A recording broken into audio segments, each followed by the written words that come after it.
And Ryan and Janusz. Good morning, everybody in Clubhouse. Thank you for joining us.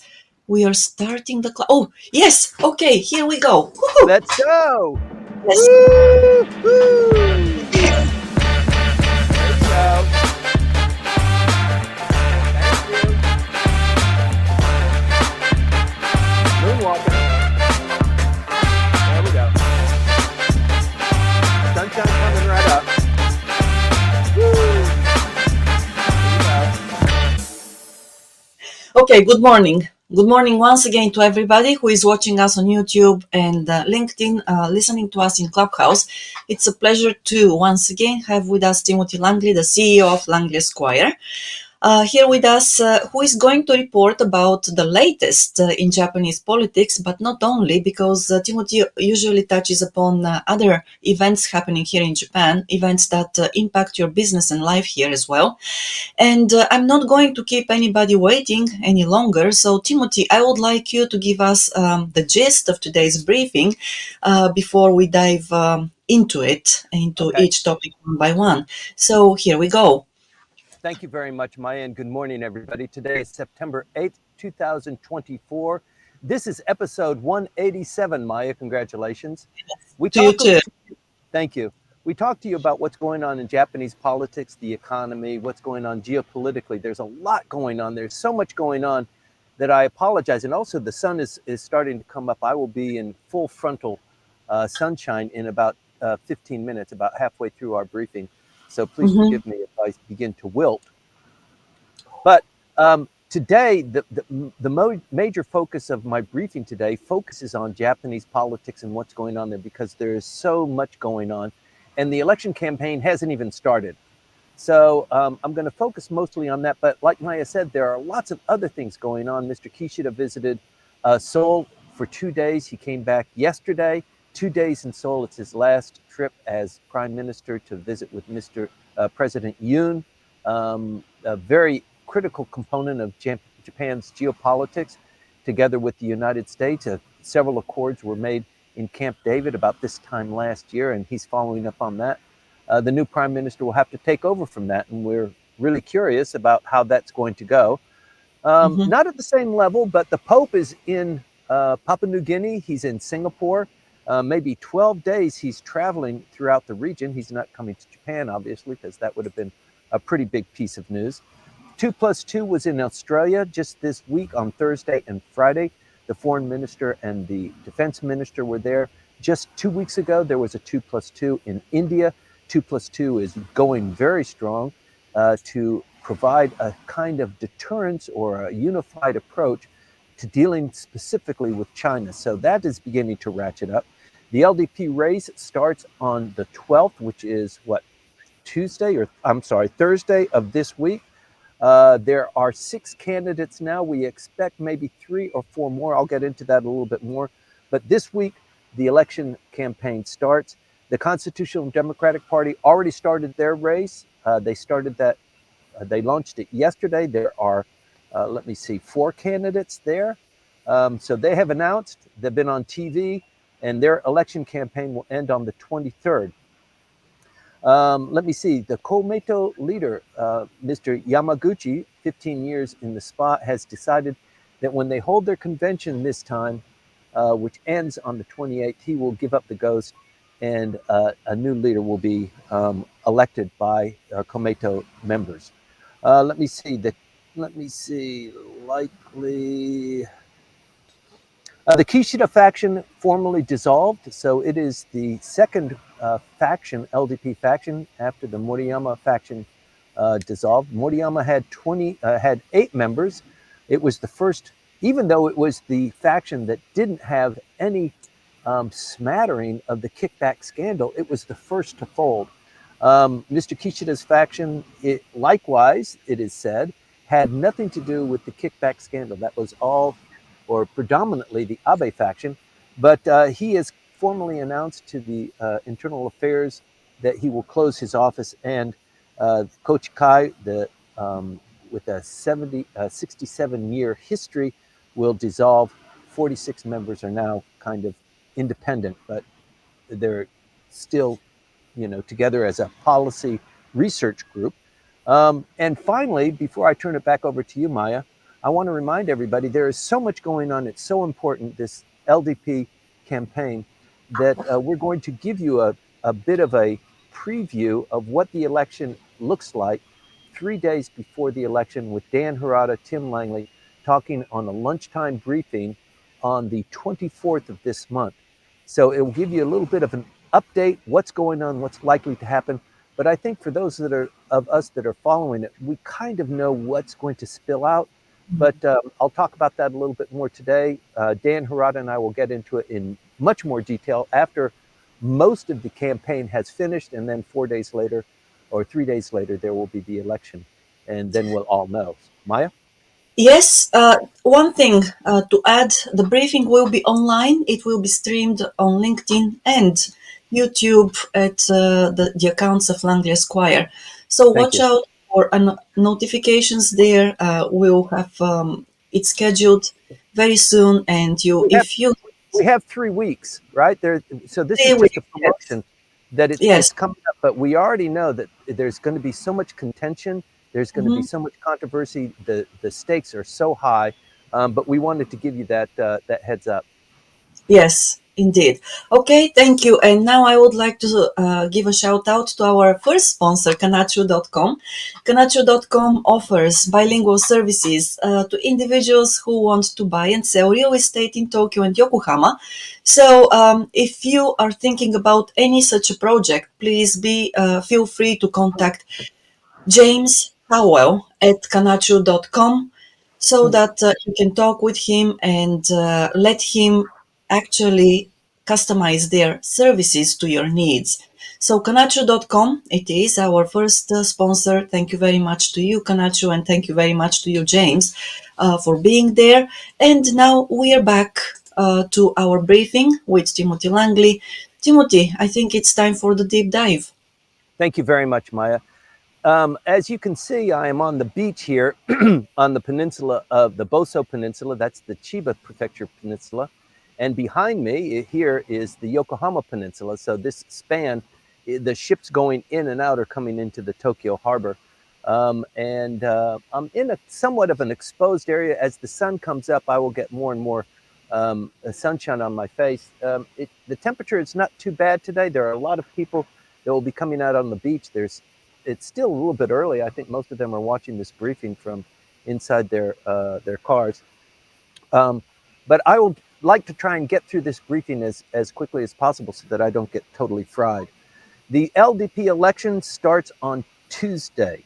There are 6 candidates now. So they were supposed to have 3 candidates announced last week on Friday. Because the typhoon was here, they decided they weren't going to announce. But Mr. Hayashi announced on Tuesday. Mr. Motegi announced on Wednesday, and Koizumi announced yesterday on Friday. I'm sorry, on 2 days ago on Friday. A big deal. Koizumi finally announcing. We already knew he was going to announce. But there was a lot of press coverage, and as you would expect, a lot of fanfare surrounding him. So he held a press conference, a little bit long press conference, talking about his policy, his mandate, should he be elected, what he wants to do, called for a snap election immediately. As I think most of the candidates know, that's what's got to happen. So now they join Kobayashi Takayuki, Shigeru Ishiba, and Taro Kono. So that rounds it out for 6. We're still waiting for another couple, Mr. Katsunobu Kato, um, Kamikawa Yoko, and Seiko Noda, and perhaps Takaichi might announce, but it seems a little bit iffy. I think maybe Seiko Noda. Sorry, Maya.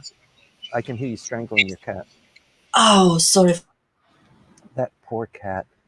So Seiko Noda has kind of announced or let out of the cat out of the bag, not Maya's cat, that she's having a little bit of difficulty getting those 20 endorsements. And I think Sanai Takaichi is similarly having trouble. The last time Noda ran, she was in the first round, and she got 63 votes compared to Konotaro, who got 255. So Konotaro is running this time too, so you can kind of think, if you are a person that's been asked for an endorsement, how she did last time and what she's been doing since that time compared to, for example, Kono, or for example, Motegi or Hayashi. I think you would have a little bit of difficulty endorsing her. So she is having a little bit of difficulty there. Mr. Kato Katsunobu, he said that he's got the 20, and he will announce, he's already announced that he had the 20 earlier this week, and said that he would go live on Tuesday to announce that. The foreign minister, Yoko Kamikawa, said that she will announce on Wednesday. So it's somewhat reasonable to anticipate that those fellows would get the 20 endorsements. But, you know, I think for the people that are on this show, you are already pretty well familiar with the personalities. I don't want to parse it out too much. I think what's more important for us to talk about is, number one, how they become elected. What is the prognosis of who is most likely to get elected? And if you talk to the people in Nagata-cho, there's only 3 people that really are contending. And those are Mr. Ishiba, Mr. Konotaro, and Koizumi. They are backed by big cats, and it's most likely that the others, even Motegi, somewhat surprisingly, doesn't look like he is a top contender. And these individuals are vying for seats in a cabinet that will be formed very quickly thereafter. But let's talk about a little bit, we went into this before, about how they got elected and then what happens after the election. So the election will be on the 27th, and the prime minister will be appointed, or they'll have a diet hearing and elect the new prime minister. And that's when Mr. Kishida will formally resign. The seat will be open, and probably on October 1st. So 2 working days, a weekend in between. That is really tough to have this election. The individual who will be prime minister knows about it before he becomes prime minister, just days earlier. And then he's got to announce what his cabinet is going to be. And forming your cabinet, there are 12 ministries, 12 formal ministries, but the cabinet proper consists of about 22 to 23 individuals. And I think a lot of the contenders for prime minister will be in that cabinet, as you would expect.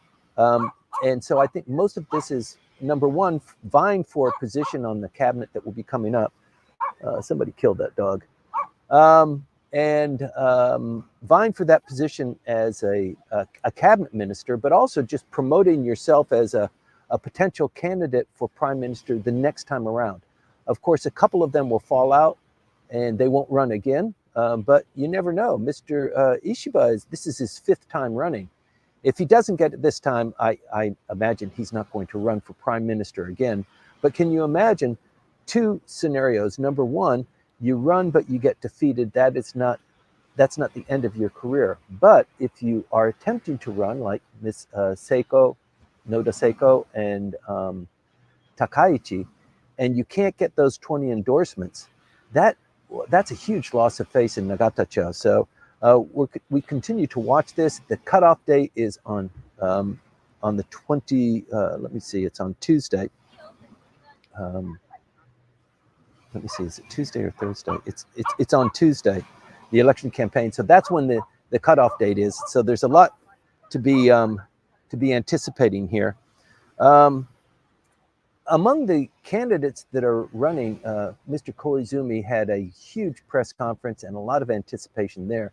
At the same time, though, you probably missed this, but Bunshun, the magazine that loves to point fingers and make sure that those fingers enter into somebody's eye, came out with a blistering report on Tuesday. They always produce on Tuesday.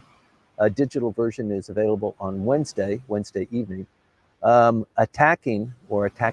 out all of the indiscretions of Mr. Koizumi.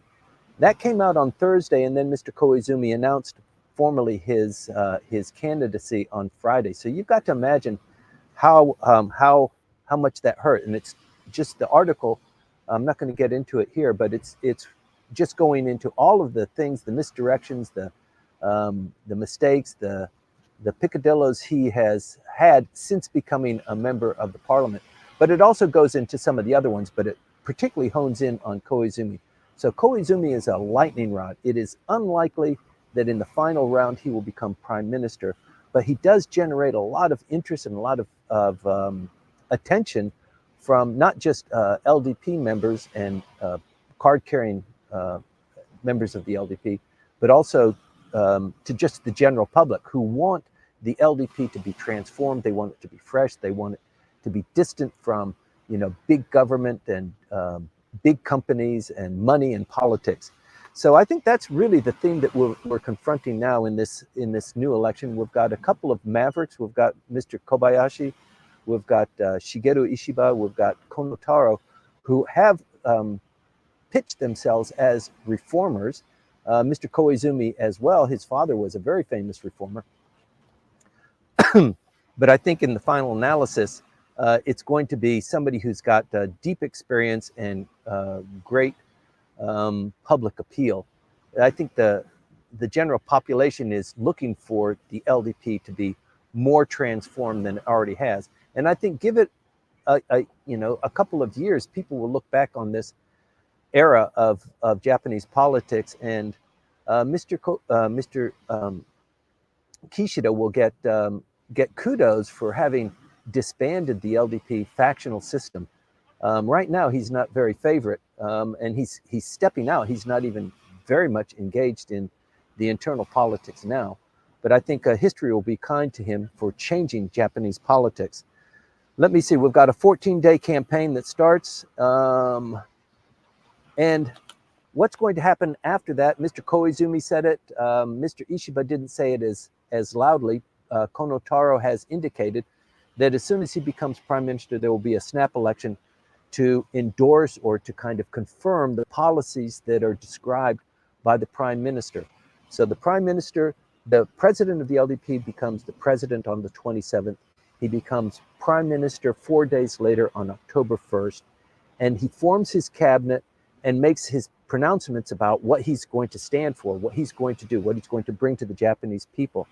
And then there's going to be a snap election. So the snap election, it's maybe just a little bit early to talk about it, but it is pretty important. There are 2 dates where there could be a potential snap election. The first one is there is a by-election on the 20th of October. You might remember Miss Hirose, who was an LDP member of the upper house, and she was skimming the secretary's salaries and using it for her own purposes, and that was identified and investigated, and she gave up the seat. This is probably a month-old story, month and a half old story.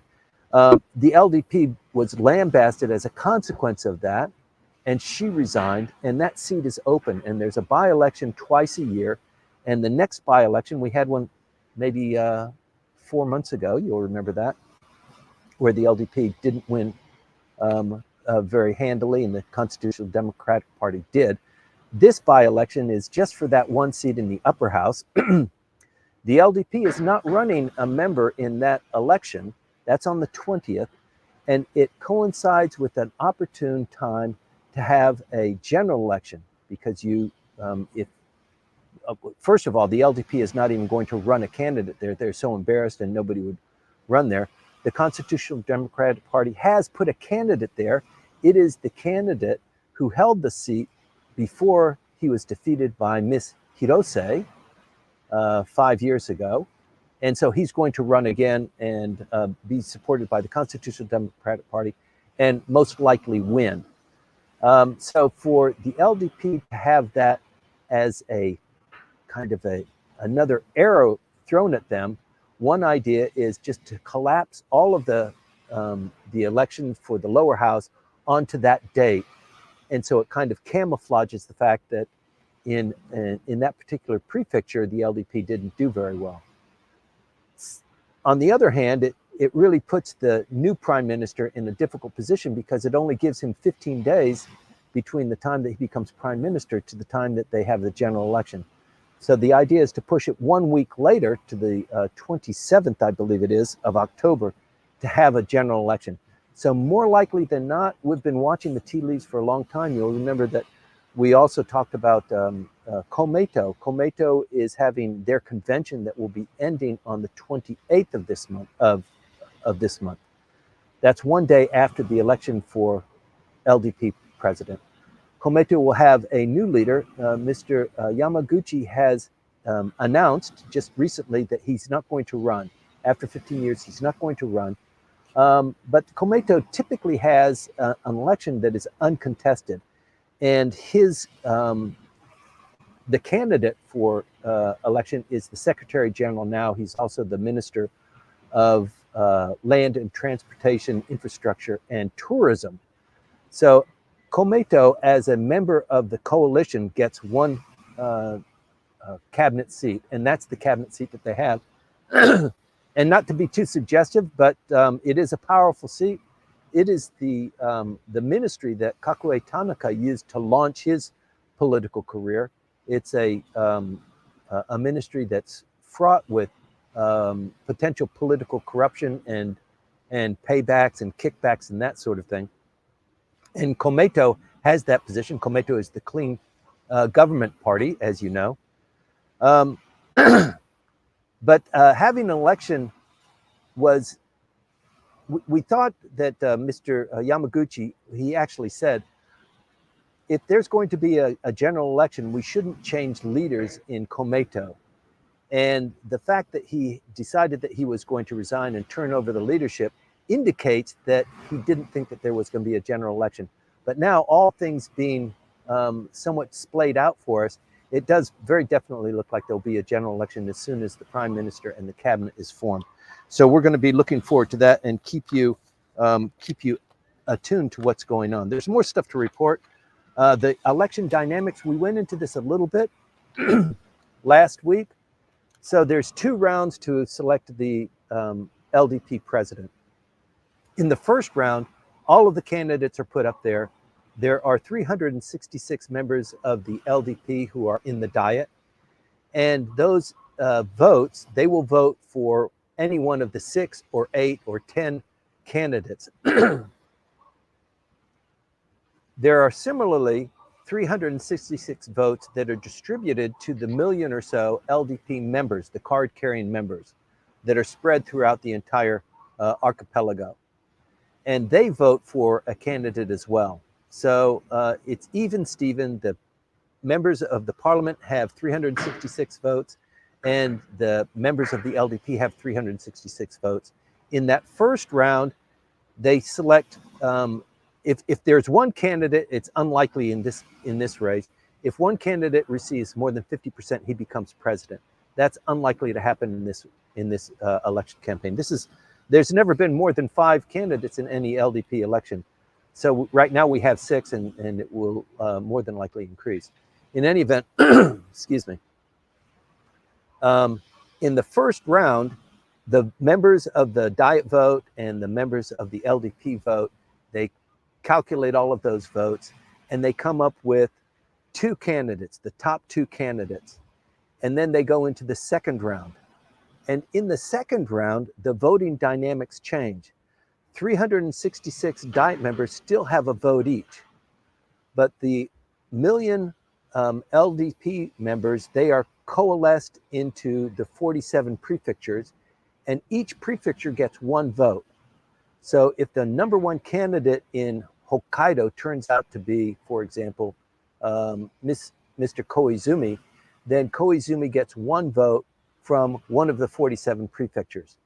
So the LDP, the weight of the LDP Diet members is about 85% of the entire the entire deal in the second round.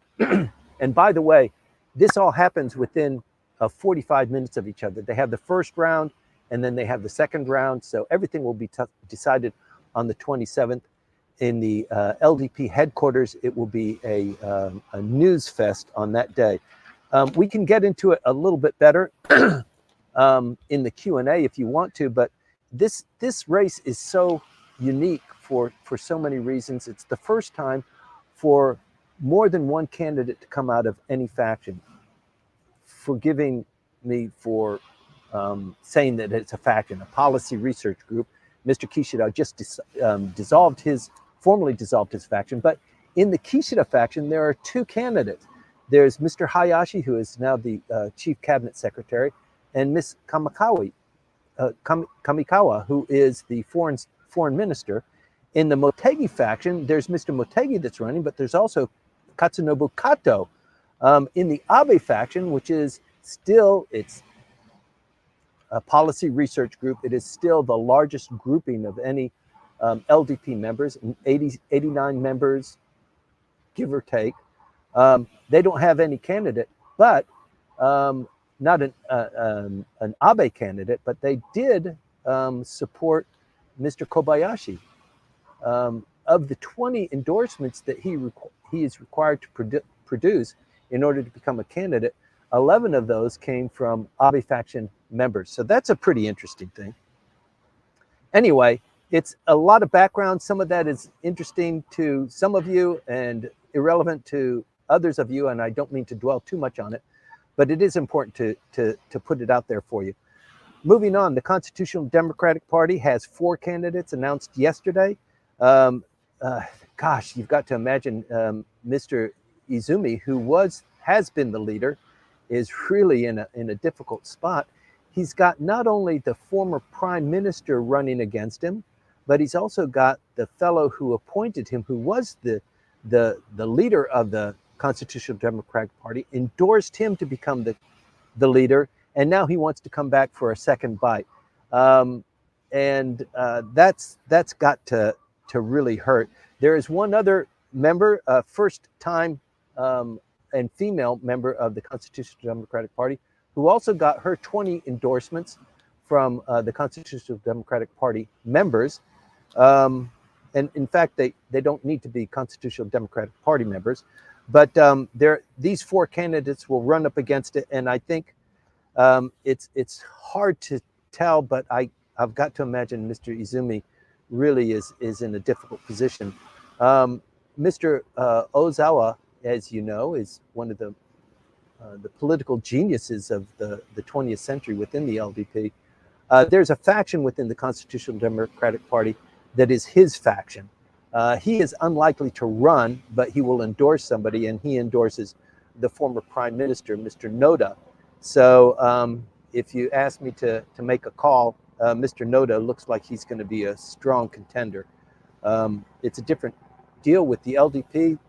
The Constitutional Democratic Party will end their race 3 days or 4 days before the LDP has their election, and 5 days before Komeito has their leader. So there's a lot going on there.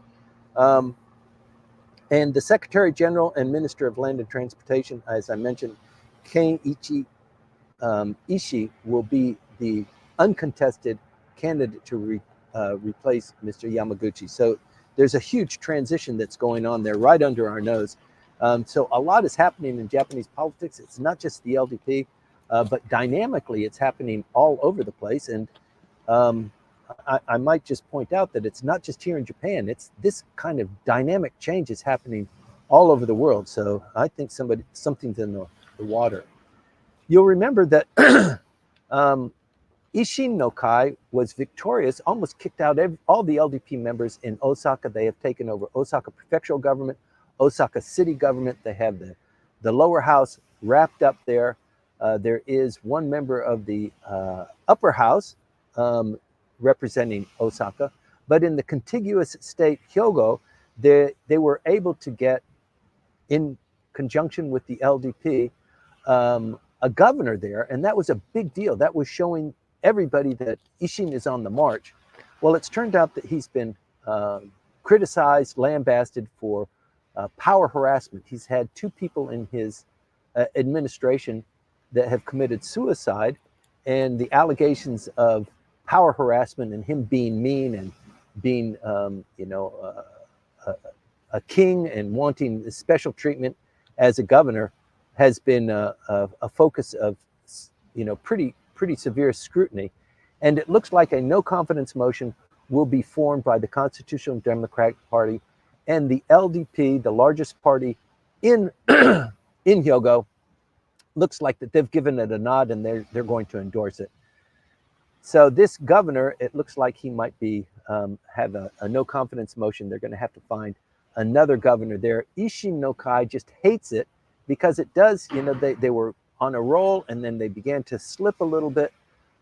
They've put in some policies and some tactics to help shore them up. But should there be a general election, it's a free for all, and the general election is just going to be something of huge change. And it's a little bit early to get into that, but when we have the next general election, you've got to remember there's this gerrymandering that went on that hasn't been applied to a general election yet. And this will be the first election where new gerrymandering 10 plus 10, that means 10 prefectures lose a member of the parliament and 10 prefectures or election districts gain a member. And that will be implemented in this next election. And there are lots of LDP members who are going to lose as a consequence of that, in addition to not just that, but also the kickback scandal and also the church scandal that a lot of people have not forgotten. You don't hear much about it. We talk about it from time to time, but in an election, it will be front and center. People will really be talking about how much support they got from the church and how many policies were impacted as a consequence of that, and also how many people were damaged as a consequence. So that's something to greatly look forward to. I mentioned about the by-election with Megumi Hirose from the upper house. That will happen on October 20th. The best time to have a general election is not the 20th, it's actually the 27th. It gives the prime minister a little bit more time, and it's basically the LDP that will call for that election. The prime minister will call for that election. So more time is better, but you've got this by-election that is kind of a bothersome thorn in the side. Let's see what goes on there. Geopolitically, we talked about the spy plane, the Chinese spy plane that violated Japanese airspace 2 weeks ago. There was another incursion, you might not have heard about it, by a Chinese survey vessel. It's not quite a spy plane, but it is a survey military survey device that sailed through the straits in Kagoshima. It is a wide strait, 200 nautical miles. It is big. It does take international traffic through there. It is supposed to be through innocent passage, and the Japanese have taken umbrage at the Chinese vessel going through there, surveying the seafloor, evaluating the temperature and things like that.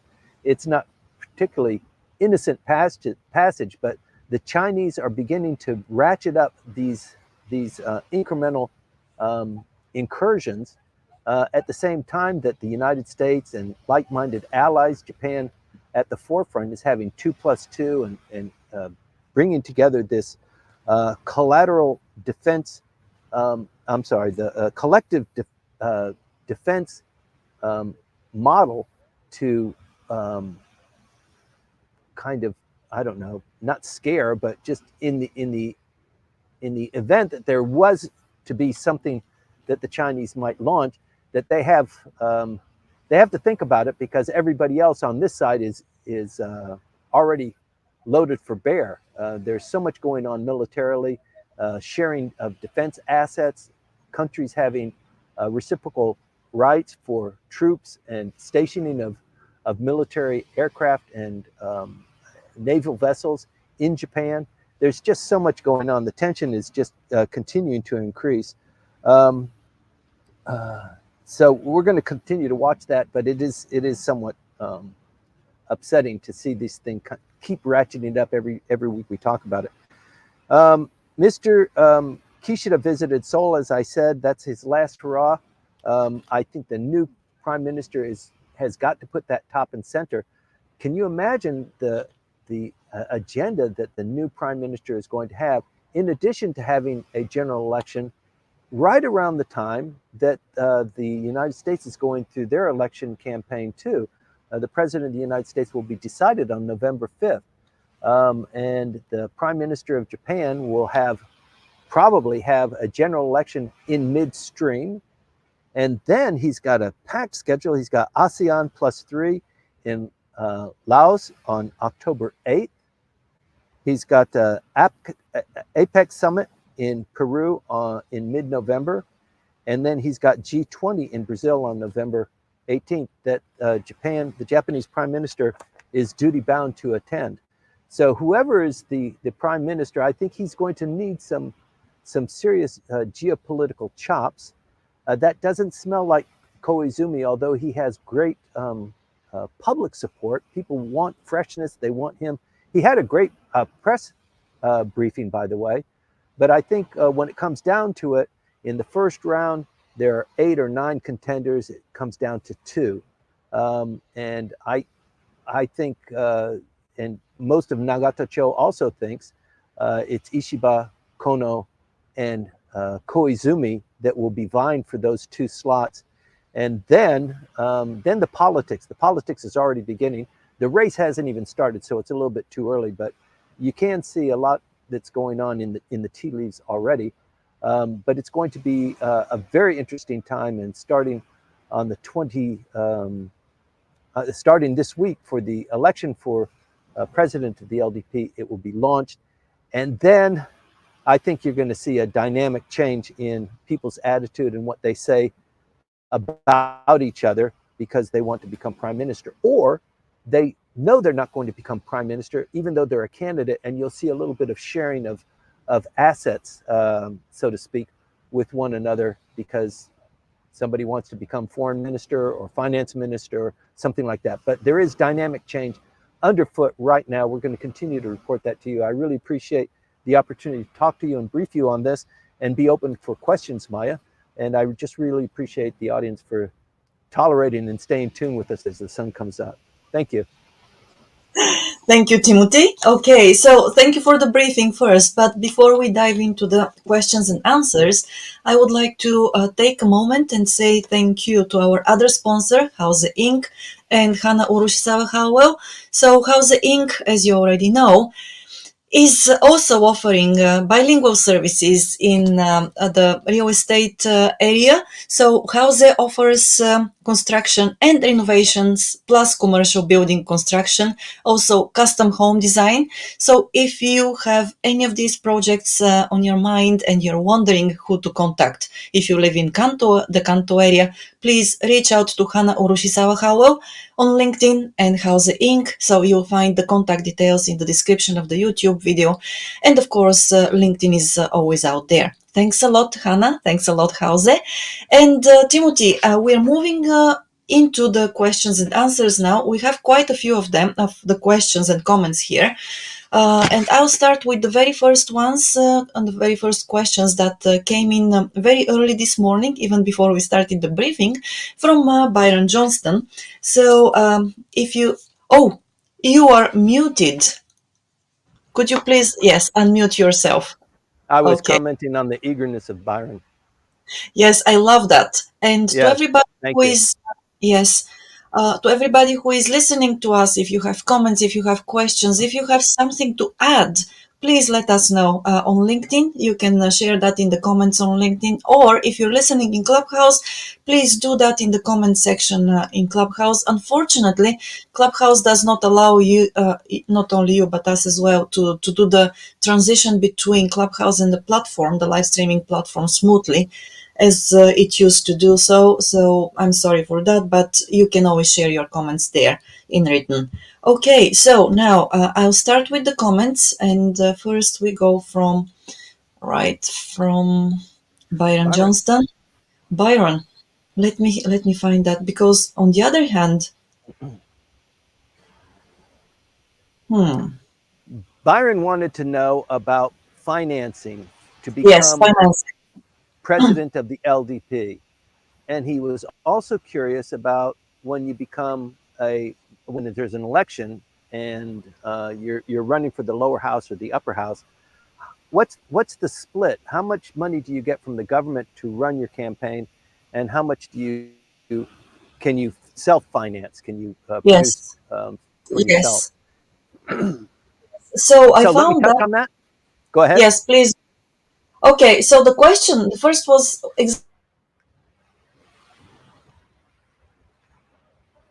Spit it out. You froze.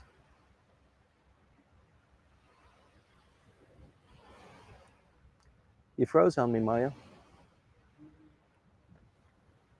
Timothy's computer. Timothy, can you hear me? Now I can. Okay, maybe your computer is overheating, or is it okay? It's okay. It's still in the shade. Good. All right, so what is the split of public and private financing in parliamentary elections? And would you explain more on the financing, please?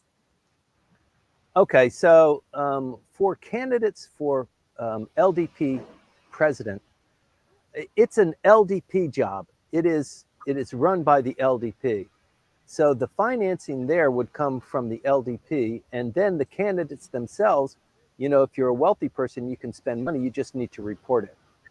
So it's not so much public financing of the LDP. This is an internal affair of the LDP. It's not supposed to really generate much of a burden on public finances. But to the degree that you might want to spend your own money to become a candidate, um, uh, as long as you're reporting how much money you are using and how you're using it, I don't think that there is a limit to how much you can spend there. I don't Mhm. have hard evidence on that, but that's what it seems to be for me, and I will confirm that and report in our next briefing. Okay, thank you for that. And then one more question. It is about politicians have to raise money to compete and survive. Yes. So why is the public so allergic to politicians raising money? It's. I don't think the public is allergic. I think the public understands that politics requires money, and companies and individuals are happy to contribute because when you contribute, then there's tit for tat. There's, I've helped you get elected. You help me when I come to your office and I bring an issue to you. Um, so I think the damaging part of money and politics is that you have big corporate groups that basically fund members of the parliament, and they have more of a sway than the normal people, and the politicians act accordingly. I think that's where the rub is, and most of the time you hear this from LDP members. We don't like money in politics in the LDP because the LDP stands for the big corporates, big business, defense spending. That's the LDP. The LDP is a big um, tent of conservatives, mostly conservatives. So there's a right hand version and a left hand version, but within the LDP, it's mostly conservatism. And that means a lot of different things, but typically they all adhere to those general concepts of revising the Constitution, reverence for the emperor, defense spending, corporate financing, and big government and trade policy. Um, but I think the money part, it doesn't really come in so much for other politicians because the abuses haven't been so loud and so prominently displayed. But I think that's where the rub is. Money in politics, it goes hand in hand. You can't have contemporary politics without the money as well. The Japanese government and governments in general provide money to run an office, to have an opportunity to reach out to your constituents and stuff like that. But obviously, the more money you have, the more effective you can become, the more likely that you're going to succeed yourself when the election comes up. Okay, thank you very much for that comment. I'm going through other comments and questions on both YouTube and LinkedIn, and this time I'm not going through them in chronological order because I'll try to group them depending on the topic. So now we have a question from Joe who needs to sleep on YouTube. And the question is, it's a challenge keeping track of all positions for all these candidates. That's right. What, yes, what is your sense of the balance between those running on platforms that will maintain Kishida's initiatives versus those who are out to repudiate them? That's a great question. And first of all, I completely agree. If I went through all of the candidates and explained them, I would lose my audience. There's not everybody is that interested. You can Mhm. pick it up in the newspaper if you are Right. interested. So I try not to spend too much time on that. But there are a few that really want to. It's complicated. There are a few that want to continue to promote Kishida's platforms. He's very unpopular. His approval rating is pegged at around 15% right now. Among the G20 leaders, he's at the bottom at 15%. So they want to distance themselves. They want to be fresh. They want to be away from the kickback scandal. And the prime minister himself personally is not tainted by the kickback scandal, but he's got a lot of enemies because he unilaterally decided, let's get rid of the factions. The Abe faction, you did a bad thing and everybody doesn't like it, and you've kind of blemished this tactic of having factions and having the factions select candidates for prime minister and then dividing the seats for the cabinet depending on what the strength of your political faction is. So let's get rid of that. So he's not very popular actually, and I think the revisionism of what's going on in Japanese politics, what's going on with the yen. By the way, I didn't report on it, but the yen continues to improve over the last couple of weeks. Let me just go back because it is somewhat important. The yen closed out at 142.3 on Friday, and in the week beforehand, it was 146. Before that, 146. Before that, 147. So this is a big leap over this last week to $142 to the yen. um, I don't know how much of the credit can be given to Mr. Kishida for that, but I think most people, even Mr. Motegi and Mr. Kishida don't have the warmest of relationships, but I can't think of any one candidate who is riding so hard on Mr. Kishida. And in fact, Mr. Kishida is not one of the kingmakers supporting or endorsing it. You've got Mr. Aso, you've got Mr. Suga, and you've got the Abe faction in the background, but they don't have any kind of cohesive whole. So it's mostly, I think, the race will be ultimately decided. It's a Kishida, it's a Aso and Suga race. Mr. Suga endorses Mr. Ishiba. He also endorses Koizumi and Konotaro, whereas Mr. Aso, he endorses Kono as well. He said, I will endorse you personally, but I'm not going to encourage all of the members of my faction to endorse you. And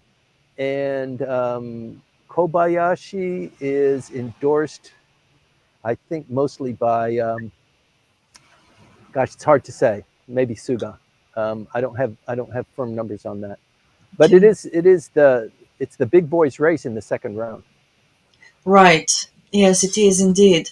And I think that it is going to be really educational to watch at the end of the day who remains as a kingmaker.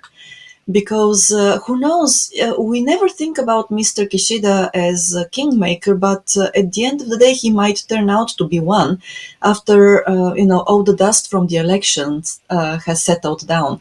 So, That's let me just touch on that if you don't mind.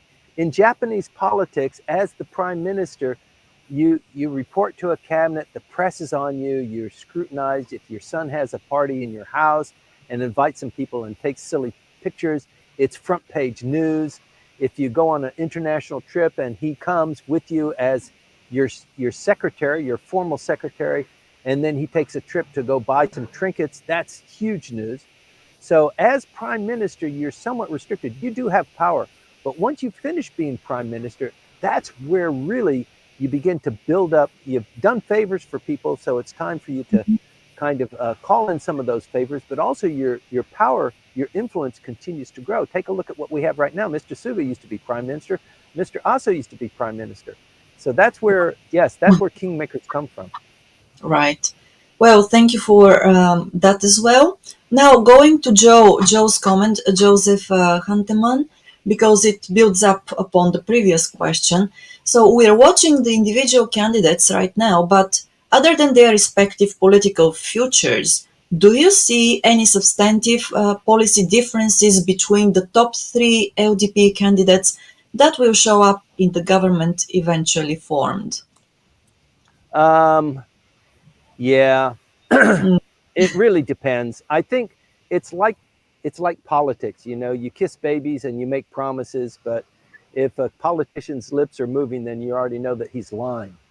So yes, to get the votes, to appeal to people, you say a lot of different things that actually, when you become the minister or the president or whatever, uh, the dynamics change, and you're educated by what what you should be doing. So, for example, Mr. Motegi announced that he's not going to raise taxes. He's going to keep the taxes at the rate they are right now, and whatever promises Mr. Kishida had about going from 1% to 2% of GDP dedicated to military expenditures, he's going to do it other ways, but he's not going to raise taxes. Read my lips, right? We've seen that before. So I think also Konotaro he had a really fabulous press conference, very detailed, very in depth. He came across as very presidential, and he talked about calling for a snap election, for nuclear power, for um, uh, uh, sustaining the Japanese economy, and for digitalizing more of society, as you would expect from his position. But you know, he's been, I think he's had three or maybe even four ministerial portfolios. He's acting defense minister right now, as the defense minister is out of the country. So he sits in as a kind of um, a seat warmer. But he's done that on I think every occasion that the defense minister has been out of the country. So he is a reliable and solid candidate, and I think he will be in the final round myself. And I kind of guess, although it's jumping the gun, I think it's going to be a race between Mr. Ishiba and Mr. Konotaro. yeah, and it actually goes back to a question by Greg Melcher. So, because Greg writes, why can't Konotaro get ahead? He has the credit and street cred. Well, yes. Well, Greg, I hope that the previous comment of Timothy actually answered your question to a certain extent. But Well, if you, it's Konotaro is an interesting individual, and among the foreign community, the business community, the international community, he holds a special sway.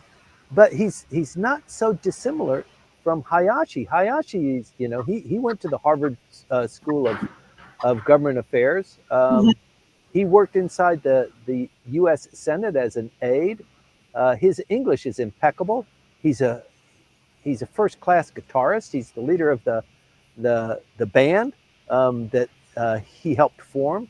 Um, yeah, he's.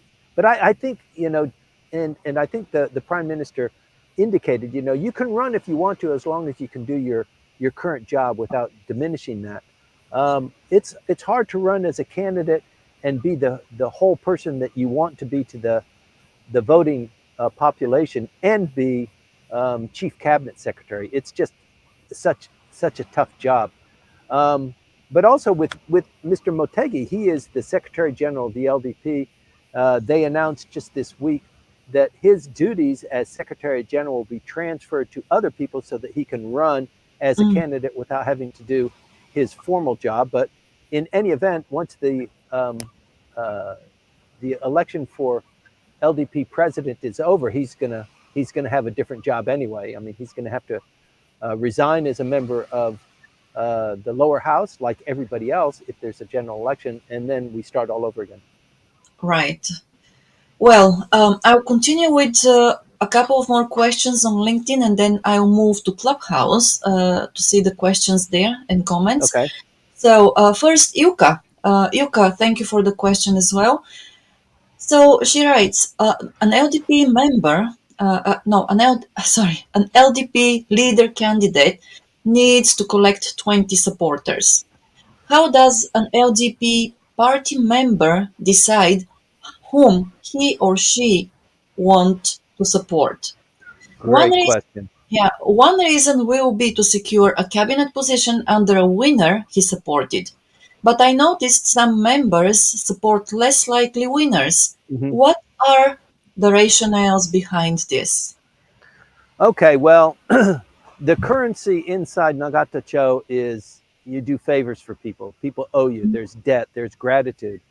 And I was amazed when I worked inside the parliament how much effort is spent in ingratiating yourself to other members of the parliament, not just people within your party, particularly people within your party, but also people who have offices on the same floor as you or next door to you.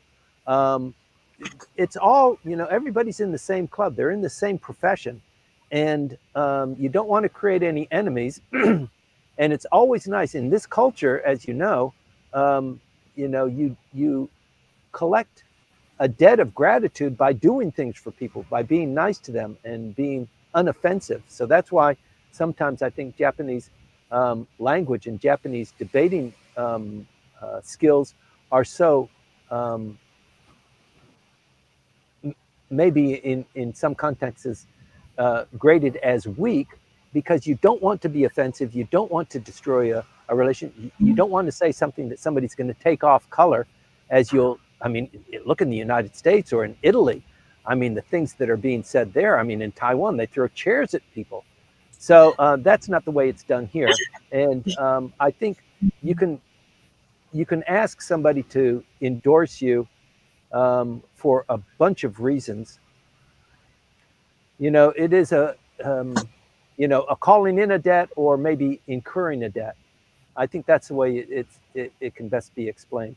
If you do it for me, then I'm indebted to you. And if I become prime minister, but I know I won't become prime minister, but I will be minister of state, and I will make sure that you have some piece of that, because I know, you're trying. You've been a member for 3 terms. You want to be a member for the 4th term. I will endorse you in that election. You will definitely become a 4th term member, even though I can't help you with a cabinet seat or something like that. But as a minister, I will visit your constituency, and I will say lovely things about you, so that you're guaranteed. So somebody that's just teetering, if there's a general election, and Koizumi has said it, and Kono has said it, and it seems like there's going to be a general election, I think I'm going to lose. I feel like I'm going to lose. So if there's a general election, I will give you my endorsement, but please, you know, come to my parties, say nice things about me, help me become reelected, because if I don't get elected this time, my wife's going to be mad at me. I'm going to lose all my friends. I don't have any income. It's that sort of thing. All right. Okay. Well, Yuka, thank you for the question. I hope that this answered it, Great if question. entirely, yes, at least to a high extent. And I will move to Clubhouse. So, Cam, thank you for your questions there. And Hi, Cam. oh, yes, the one about the US elections, please forgive me for skipping it because we're talking about Japanese politics. And if you're curious about Timothy's opinion about that, let's talk privately about the US elections, because here we concentrate on Japan. And then another thing, okay, I'll go to your second question about Japan steel, right? And so it is, Cam writes, the recent. Uh, Okay. My question is regarding the recent pending decision from Joe Biden to cancel the Nippon Steel acquisition of the US Steel Company. Any thoughts on this issue from you, So, yeah, Timothy? that's a great question. It's a huge deal. It's been talked about all week, that it's on again, it's off again. And should it not go through, through politics, not really legislation, but through politics, should the Japanese not be able to purchase this, then it is kind of like a trade war all over again. You know, you're discriminated against us, and you're making the unions fight against us, and we're just trying to, make steel cheaper. We're trying to integrate it. We're trying to invest more money into U.S. steel to bring them up the technological ladder. And if you deny that, then you're probably going to deny other issues that we have. And by the way, we understand that you want to invest in Japan too, and we're going to be thinking about that a little bit harder now that this big deal that we've been working on for several years and almost have come to a conclusion. We've talked to the shareholders, we've talked about money, and then you step in the 12th hour and say, I don't think it's a good idea for political reasons. That doesn't sit well with us. So I think, in fact, Joe Biden will decline to let the deal go through, and maybe it just goes away and then comes back in a new administration if it doesn't go through this time. Mm-hmm. Yeah, it will be. I don't think, I don't see it actually, this issue being resolved before the November election. The pace, at the pace it is moving, it doesn't look like we'll have a solution before the election anyway. Well, So, I think had a decision been made, you can milk it for the positive impact and the negative impact as well. And I think the Biden administration, I mean, you've got Kamala Harris, who is the candidate to take over from Joe Biden, probably has something to gain from that. That her administration has denied that request for the Japanese to come in and purchase U.S. steel. So that means we are supporting the U.S. worker, and we're here for you, and please vote for us when this. I think that's part of the deal. right. Well, and even now I can see that there are a lot of pros and cons on both sides, Yeah. so we'll see what happens. Okay, Thank great. you for the And question. yeah, thank you for the question. And then from Hiroko in Clubhouse, we have a question. Any LDP candidates mention about their policies on foreign affairs? Have you heard about this from? Yes. Yes, okay. Okay. So as you would imagine, Motegi is mentioning that. Koizumi is zero on it. He hasn't. It hasn't come up in his policy statement. It didn't come up in his press conference. He doesn't have any foreign policy chops. Hayashi does. Hayashi was foreign minister, as you know. Konotaro was foreign minister. Motegi was foreign minister. Kamikawa is foreign minister.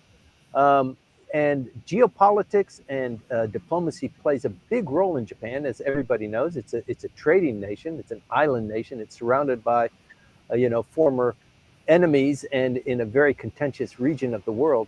So geopolitics is a big deal, and that's why I kind of discount the candidacy of Koizumi. He's just, I think, too young and untested.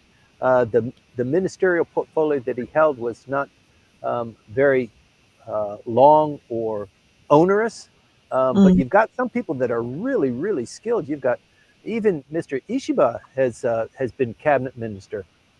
right. um, I think in terms of experience, probably Mr. Motegi.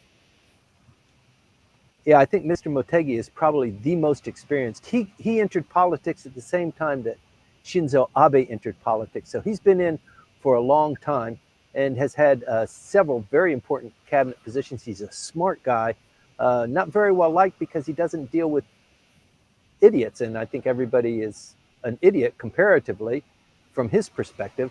From And so his. he's yeah, so he's a little bit brusque with people, but also Mr. Ishiba is like that too. I mean, he's very much favored by the younger LDP diet members, but I think the older ones find him a little bit brusque and condescending. And you can kind of see that when in his countenance when he talks, when he's in a press conference, and you just wish he would speed up his speech a little bit. But he's talking to us like we need to grasp every morsel of information that he's trying to share with us. Right. Well, definitely, I think that we don't pay enough attention to personality, Uh-huh. right? Of candidates, always, especially in politics and public policy, people tend to concentrate on the Yep. policies and, but at the end of the day, it is the personality that wins or loses the election, isn't So it? it's funny that you say that, Maya, because if you pick up Bunshun, and by Yeah. the way, I I really endorse people to take a look at Bunshun. You can get a subscription, an online subscription, and it will translate to you or for you what the articles are. And this last edition that comes out on Thursday, as I said, lambasting Koizumi. I think it was just I don't know if it's a cheap shot, but to your point, people want to know about the personality and what represents the personality other than the challenges and the mistakes and Right. the controversies that they've been involved in, and how did they react to that, and that Hmm. kind of defines the quality of the person. So I think Bunshin really hones in on that and does a pretty good job. They are criticized as being a rag, but where else are you going to get this sort of information? Indeed, yes, and maybe that's why such articles they go viral among the Japanese public as well, because people are hungry for maybe more information about the person behind the face or the That's mask is shown That's to the right. Yeah. And right. also, I mean, Japanese politics is defined by scandal, right? I mean, scandal really kind of adds the flavor and the Tabasco to something that is, if you're just a policy wonk, not everybody's a policy wonk, but using scandal as a way to describe and explain what's going on in the background is always an interesting way of getting people more engaged in Japanese politics. Right. The voter ratio has been very low post-war. Hmm. It's had its ups and downs. It's probably around 38% now. Not everybody goes out to vote, and the people who are undecided far outweigh the number of people who are um, engaged and they belong to a political party or that sort of thing. So getting those people to come out and vote, and they don't pull the lever here, they write the name in. But to get those people engaged in what's going on is step number one. And the Hmm. thing that I think you and I discovered, Maya, is when we first started this program, we didn't know that there was going to be so many people and such an outpouring of interest and questions and how, please explain this and why does this go on? And we've been doing it for 187 weeks. The audience just continues to grow. And probably it's growing as a consequence of what's going on with Kishida and the election and that sort of thing.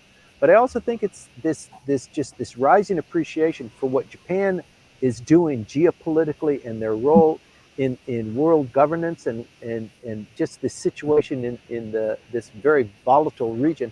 I think people are becoming more and more attuned to what's going on in Japan, and as a consequence, they tune into us to find out what is going on, what does it mean, what's going to happen next. Right. Indeed. Okay, so thank you very much, Timothy, for this, and to everybody who stayed with us and commented, shared their thoughts and opinions with us. We are very grateful for all the chimes in. Okay, yes, and also for our your assistance. Forgive me. If you're watching us on YouTube, remember to give us a like so that we can push this briefing to more people out there. If you are on LinkedIn, also please remember to give us a like there as well. And we will be here once again next Sunday at 8:20. Who knows where Timothy will be reporting from? But yes. So also about hitting likes, it's nice to have a like, but the other reason why we want to hear from you is because we have an audience of several thousand people that we can't really quantify. But if you hit like, it tells us that you're there. It does help us kind of compile how big our reach is and how many people are coming from Brazil or from France. It does give us a better indication. So it's not just self-aggrandizement that we're looking for, but it does help us in our analytics too. So please give us a like. Yes, please do. And before we close the briefing for today, I want to once again say thank you for our sponsors. Here we go with Kanchu.com, Kanagawa Chuo Jutaku, Kanchu.com, and James Howell, and Houze Inc., and Hana Uroshizawa Howell. So thank you very much to both of you and to the two companies that are so willing to be our sponsors. We're grateful for that. And also, if you're watching us, you probably wonder about Timothy, why he does these briefings. This is because it's part of his job, and these briefings are actually a byproduct of what he does in his everyday life and everyday work. But also, if you are in a search of a company that is looking for um, government relations, if you have issues here, please reach out to Timothy and let him help you there. Thank you for Thanks saying a lot. so, Maya. Yes, thank you so very much to everybody. It's a pleasure, always a pleasure to have you with us. Have a great Sunday. And that's all from us. Thank you very much. See you next week. See you next week.